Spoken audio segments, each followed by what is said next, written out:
start thinking of a weekly to-be list and institute a kindness day into your life.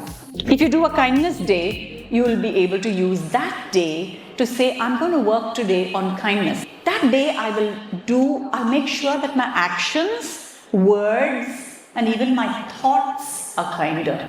So then you'll become conscious when you're about to become short with somebody or impatient with somebody. You'll suddenly go, oh, wait, today's my kindness day. You can write it down in your book, and tomorrow you can shout at that person. But just for today, it's kindness day. It helped me a lot when I started doing that. Be mindful and give full concentration to whatever is at hand. Then you'll be able to say yes to the right things, no in a solution-oriented way, be tactful and be assertive. So if we say sorry, we mean it and we want to change the way we live. Maybe that's why we say sorry. But this sorry is not for apology. Just a little gap to be able to get the sentence going.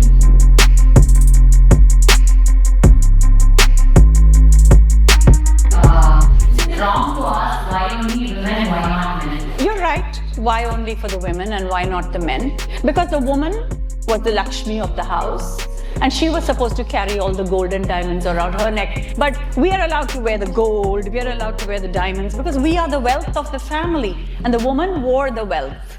So the man earned the wealth in the ancient times and the woman wore the wealth. So it was tied for the woman, so she kept it safe and didn't squander it. There are no men in this room. The man might have squandered it. That's why. That's where it started. We are an agrarian economy, and that's where it started. Because I will take a wrong decision and I will say no, which is important. How to overcome it?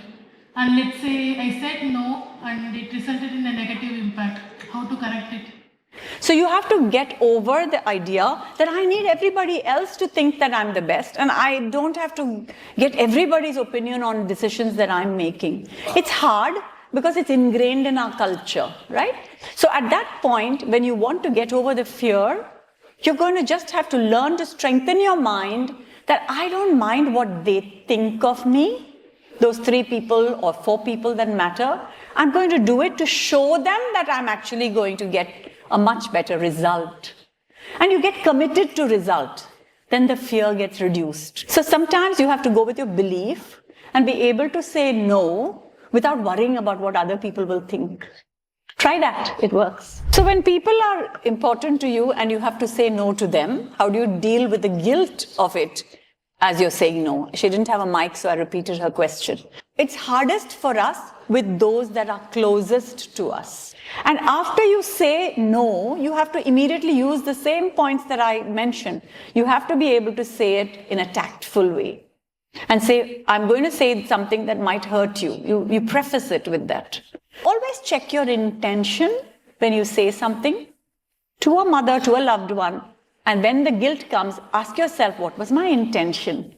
If the intention is right, the result will be correct. I can guarantee you that we're going to practice a lot of what we take away from here today, right? Just on behalf of Freshworks, we're really grateful for your time and your insights.